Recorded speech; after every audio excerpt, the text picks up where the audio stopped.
The mistake isn't choosing the wrong house. It's choosing a house that doesn't fit your day. Let me show you what I mean. Welcome to Two Agents and Sunshine Shift.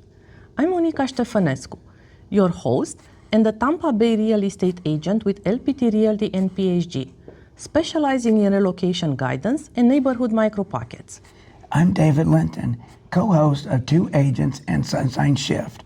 I'm a real estate agent with LPT and PhD.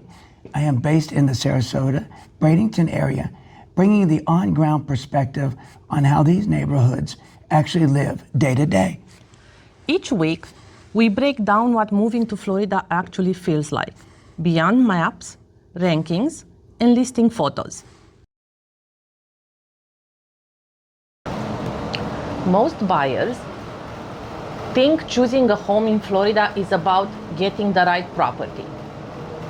But that's not what actually makes the decision work. Because what looks right during a showing can feel completely different once you live there.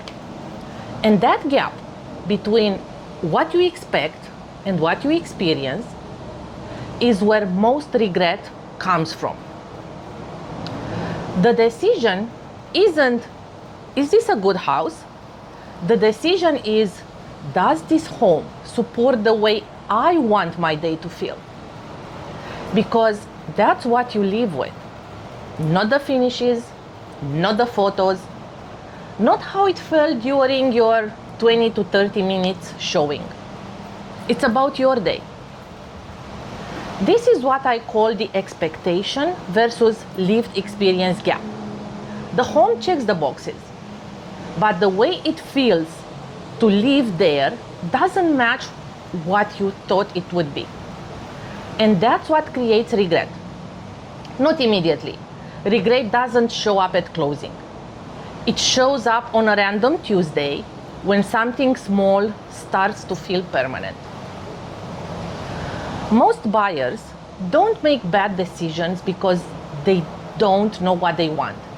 They make bad decisions because they're moving faster than their understanding.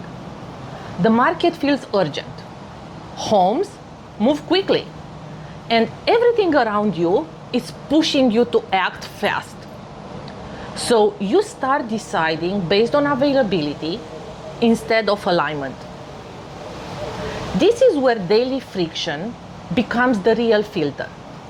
Because what feels small during a showing becomes part of your routine after you move in.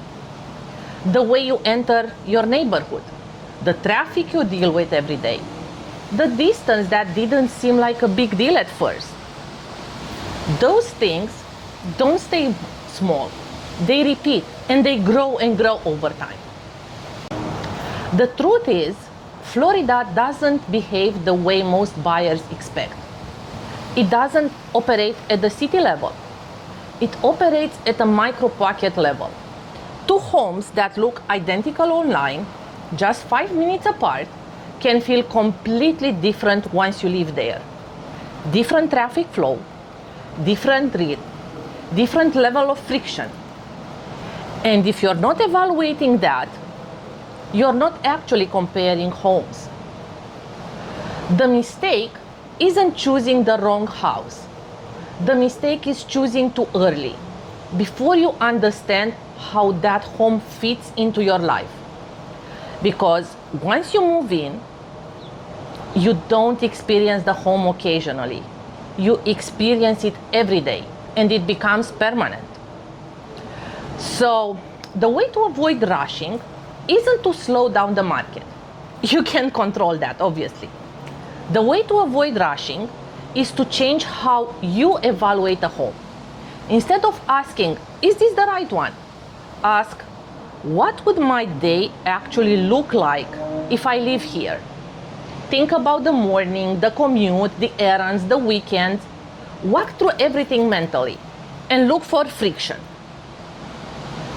Regret isn't dramatic. It's subtle. It's the small things that didn't seem important at the time, but show up every single day. And over time, those small things become the decision. So don't try to find the perfect house. That's not the goal. The goal is to choose a home that continues to feel right after the excitement is gone. Because the best decisions don't look right at the beginning.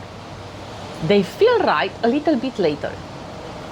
Maybe after the second or even the third showing, and after exploring the area a little bit and learning more about it. Florida living isn't measured in distance. It's measured in daily friction. We'll see you next week.